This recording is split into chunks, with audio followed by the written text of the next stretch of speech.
Hello everyone friends, on the Kala Weller. Today I will show you how to use the Epic Games Launcher, such a short guide. Yes, now you've downloaded Epic Games, yes, and you'll need to create and log into your account first.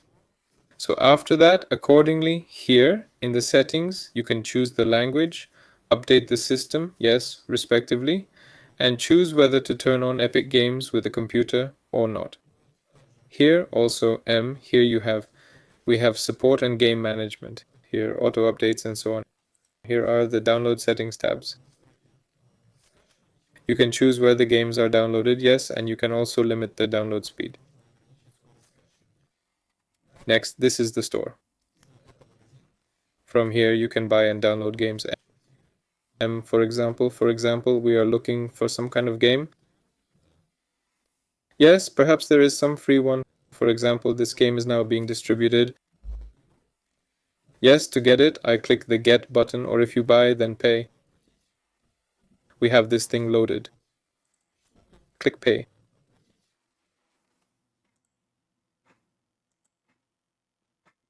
Here, after that, click on View Libraries. We will already have it in the library. To download it, just click on the Install button. Here, and also if you already have some game downloaded, yes, by clicking on three dots where I have, for example, Fortnite. Here, by clicking on the three dots, you can delete it or manage it, see where it is uploaded. Yes, also create a shortcut to the desktop. Here, and also set up auto updates if you need to. Here you can select games downloaded by genre, by selected type, and by platform. That's all in general.